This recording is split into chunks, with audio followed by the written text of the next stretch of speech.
স্বামীকে না জানিয়ে মধ্যবিত্ত ঘরের গৃহিণী হয়ে ঘরে বসে স্বনির্ভর গোষ্ঠী করে কীভাবে লক্ষ টাকা সঞ্চয় করলাম তার একটা গল্প নিয়ে আজকে চলে এলাম। নমস্কার বন্ধুরা, রিমি লাইফস্টাইল চ্যানেলে আমি রিমি প্রতিদিনের মতন আজ আবারও চলে এসেছি নতুন একটা ভিডিও নিয়ে তোমাদের কাছে। আশা করি দূরে কাছে যে যেখান থেকে ভিডিওটা দেখছো সকলে ভালো আছো, আর তোমাদের ভালোবাসায় আমিও খুব ভালো আছি। এই যে প্রতিদিনের মতন ভিডিওটা এখান থেকেই শুরু করলাম। আজকে সকাল সকাল উঠেই গাছে জল দেওয়া শুরু করলাম। আজকে সকালে খুব তাড়াতাড়ি উঠেছি, প্রায় ঘরের কাজ মোটামুটি শেষ। তাই ভাবছি হাতে যখন সময় আছে, টিউশনি কেউ যখন পড়তে আসেনি, তাই একটু গাছে জল দেওয়া যাক। তাই জন্য, আর তার উপরে কি বলতো, কালকে প্রচণ্ড পরিমাণে গরম পড়েছে। কি আর বলবো, গাছের গোড়াগুলো পাতাগুলো কিভাবে শুকিয়ে গেছে। ভোরবেলা বলে না ততটা বোঝা যাচ্ছে না। আর এদিকে এই যে গাবলা ভর্তি জামা কাপড় ধুয়ে নিয়ে ছাদে চলে আসলাম। এখন যে টাইমে ধুয়ে দাও না কেন খুব তাড়াতাড়ি শুকিয়ে যায়। আর এদিকে যত কাজ তাড়াতাড়ি সেরে রাখা যাবে তত তাড়াতাড়ি কিন্তু নিচের কাজগুলো আমি করতে যেতে পারবো। মোটামুটি কি বলতো, আমি কোনো কাজই ফেলে রাখি না। যখন যেটা দেখতে পাই মোটামুটি ওটা করে ফেলি, যাতে করে পরের কাজগুলোর জন্য একটু সময় বার করে নিতে পারি। আর এই যে জামা কাপড়গুলো না হচ্ছে কি, একটু যদি এদিক ওদিকভাবে না ধুই, ভাবি পরের দিন ধোবো, তাহলে না আরও জমে যায়। তাই অল্প থাকতে থাকতে করে নেওয়াটাই বেশ ভালো। আর এদিকে যেহেতু রোদ্দুরের ঠিক ঠিকানা ঠিক বলা যাচ্ছে না, কারণ ভোরের দিকে মেঘ ছিল, যেই বেলার দিকে হয়েছে তেমন একটা দেখছি নেই, রোদ্দুরটা উঠেছে। যাই হোক, যতক্ষণ রোদ্দুর আছে মোটামুটি বাইরের যে কাজগুলো আছে সেগুলোকে সেরে ফেলবো। যাই হোক, সংসারের কাজের মধ্যে দিয়েই ভিডিওর মূল কথায় চলে আসি। ভিডিওর শুরুতেই বললাম, স্বামীকে না জানিয়ে মধ্যবিত্ত ঘরের গৃহিণী হয়ে ঘরে বসে স্বনির্ভর গোষ্ঠী করে কিভাবে লক্ষ টাকা সঞ্চয় করলাম। এই যে দেখতেই পাচ্ছ, আমি কিন্তু এই স্বনির্ভর গোষ্ঠীরই কাজ নিয়ে বসেছি। এটা কিন্তু আমাদের মহিলাদের একটা স্বনির্ভর গোষ্ঠী। দলে 10 জন আছে। এই যে 10 জনে প্রতি মাসে 100 টাকা করে দেবে, সেটা সঞ্চয়ের খাতা হবে। এবং আর যদি সরকার থেকে বা ব্যাংক থেকে লোন দেয়, সেই টাকাটাও কিন্তু এই মহিলারা নিতে পারবে। 1% সুদে মোটামুটি এই লোনটা দিতে হয় সরকারি টাকায়। আর যেটা আমরা সঞ্চয় করি, সেই সঞ্চয়ের যদি কেউ টাকা নিতে চায়, অর্থাৎ আমাদের সেভিংস থেকে কেউ নিতে চায়, গোষ্ঠীর সেভিংস থেকে কেউ নিলে তাকে সেখানেও 1% করে সুদ দিয়ে টাকাটা শোধ করতে হবে। এতে কি হয়, সেভিংসে যে টাকাটা 1% সুদে দেওয়া হয় সেটাতে কিন্তু আমাদের টাকার পরিমাণ আরও বাড়ে। এবং সিসি থেকে যে টাকাটা দেওয়া হয় সেটা কিন্তু আমাদের ব্যাংকে জমা করতে হয়। তাই এই যে এবারের দায়িত্ব আমার, 10 জনের মধ্যে আমার দায়িত্ব এবার পড়েছে। মোটামুটি ওই এক মাসে এক একজন করে যাই। আমরা কিন্তু এই দল যখন শুরু করেছি তখন কিন্তু প্রায় বলতে পারো প্রায় অনেক বছর আগে, প্রায় আমাদের দলের বয়স এখন 8 বছর হয়ে গেছে। যখন এই দল শুরু করি তখন কিন্তু আমার হাজব্যান্ড জানতো না, আমিও তেমনভাবে তাকে বলিনি, যেহেতু তখন ওই লোনের ব্যাপারটা ছিল না। প্রথম ওই সেভিংসেরই ওই 100 টাকা করে দিলেই মোটামুটি হয়ে যেত, তখন আর তাকে জানাইনি। কিন্তু বলতে পারো 2-3 বছর পর সে সম্পূর্ণ পরিমাণে জেনে গেছে এবং জানানোর প্রয়োজন পড়েছে। কারণ এই গোষ্ঠী থেকে যদি কেউ টাকা নেয় তাহলে হাজব্যান্ডদের জানাতে হবে, না হলে টাকা যদি কেউ পরিশোধ না করে তাহলে হাজব্যান্ডরা সেই পরিশোধ করার দায়িত্বটা নিতে হবে। এই জন্য তাকে জানানো হয়, কিন্তু প্রথম দিকে কিন্তু সেইভাবে জানানো হয়নি। এই যে মোটামুটি যা টাকা উঠেছে 10 জনে যা যেরকম দিয়েছে, আর ওদিকে আমাদের সেভিংসে যে 100 টাকা করে দেয় সেটাও দিয়েছে। এটা মোটামুটি নিয়ে আমি ব্যাংকের দিকে রওনা করব। খুব ব্যস্ত, ঘরের প্রচুর কাজ বাকি। ওদিকে মেজো যাও আমাকে একটু সাহায্য করে দিচ্ছে, কারণ কি বলতো, সেও যদি আমাকে একটু সাহায্য করে দেয় তাহলে আমার এই কাজটা খুব তাড়াতাড়ি হবে। জি, সঞ্চয়ের গল্পে ওই যে বললাম, আমাদের স্বনির্ভর গোষ্ঠীতে দুটো সুবিধা, একটা হচ্ছে সিসি, একটা হচ্ছে সেভিংস। সিসিটায় ওটা হচ্ছে ব্যাংক থেকেই লোন দেয় আর সেটা ব্যাংকে পরিশোধ করে দিতে হয়। কিন্তু সেভিংসে যে টাকাটা সঞ্চয় হয়, এটা আমরা প্রত্যেকে প্রতি মাসে 100 টাকা করে দিই।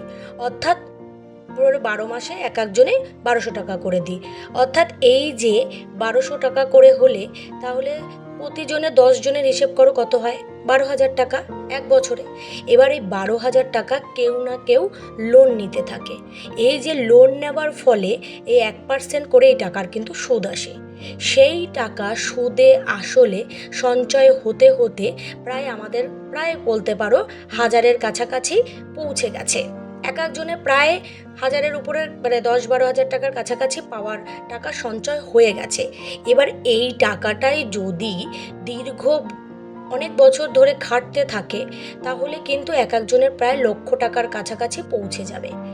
আর অনেকে কি করছে, এই স্বনির্ভর গোষ্ঠী থেকে টাকা লোন নিয়ে কেউ অনলাইন ব্যবসা করছে বাড়ি বসে, কেউ হচ্ছে গিয়ে কোনো হয়তো কিছু একটা কাজ করবে সেটা করছে, বা অনেকে ছোটোখাটো দোকান খুলছে, বাড়িতে অনেক রকম কাজ করছে, অনেকে আছে হোমমেড জিনিস তৈরি করছে। এইভাবে কিন্তু অনেকেই এই স্বনির্ভর গোষ্ঠী থেকে টাকা লোনে নিয়ে তারা এইভাবে কিন্তু অনেক কাজে কিন্তু অংশগ্রহণ করছে। তার ফলে কি হচ্ছে, তারা বাড়ি বসেই কিন্তু 1,00,000 টাকা সঞ্চয় করতে পারছে এই গোষ্ঠীর সাহায্যে টাকা নিয়ে। আসলে কি বলতো, একজন মধ্যবিত্ত ঘরের গৃহিণীকে কে টাকা ধার দেবে? সে কোনো কাজ করে না, তাকে টাকা ধার দেবে কে? এই বিশ্বাসটা সবাই রাখতে পারে না। তাই জন্য এই দল থেকে যদি আমরা টাকা লোনে নিয়ে আমরা যদি ঘরে বসে বিভিন্ন রকম কাজ করি এবং সেখান থেকে কিছু টাকা আর্নিং করি এবং আর্নিং করে সেই লোনটাকে আমরা শোধ করলাম, একটা সময় কিন্তু লোনটা শোধ হয়ে যাবে। শোধ হয়ে যাওয়ার পর পুরো ব্যবসাটার দায়িত্ব কিন্তু আমার হাতে চলে আসবে। দেখা গেলো একটা সময় ওই ব্যবসা থেকে বা যে কাজে আমি অংশগ্রহণ করাই না কেন সেখান থেকে কিন্তু আমি অনেকটা টাকা সঞ্চয় করতে পারবো।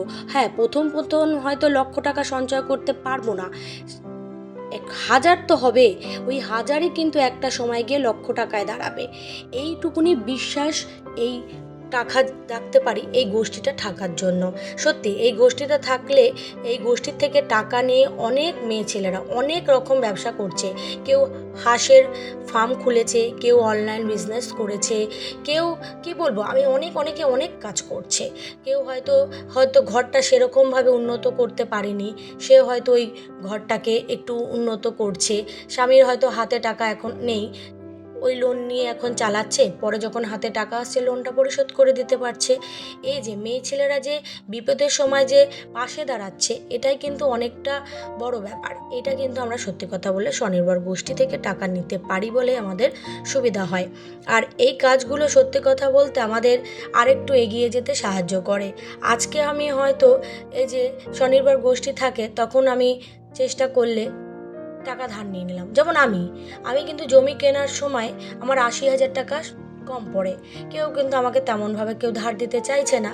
আর যারা ধার দিয়েছে তাদের কাছে অত পরিমাণ টাকাটা নেই, হয়তো সবাই 10,000 15,000 করে ধার দিয়েছে। আমার মেজো যা, আমার বড় যা আমাকে ধার করে দিয়েছে সেই সময়, কিন্তু তারা তো আর অত পরিমাণ টাকাটা দিতে পারিনি। কিন্তু সেই সময় আমি কিন্তু গোষ্ঠী থেকে 80,000 টাকা লোন নিই। সেই লোনটা নিয়ে আমি কিন্তু আমার জমিটাকে রেজিস্ট্রি করে সেইটার সময়টাতে কাটিয়ে তারপর আমি খুব তাড়াতাড়ি 1 বছরের মধ্যেই আমার ওই লোনটাকে আমি পরিশোধ করে ফেলি। এইভাবেই কিন্তু আমি আজকে অনেকটা সঞ্চয় করতে পেরেছি। আসল গল্পটা আমি তোমাদেরকে তুলে ধরলাম।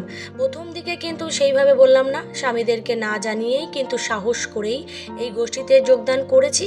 আর একটা সময় এখান থেকে যখন ফল লাভ হয় তখনই কিন্তু আমি হাজব্যান্ডকে জানিয়েছি।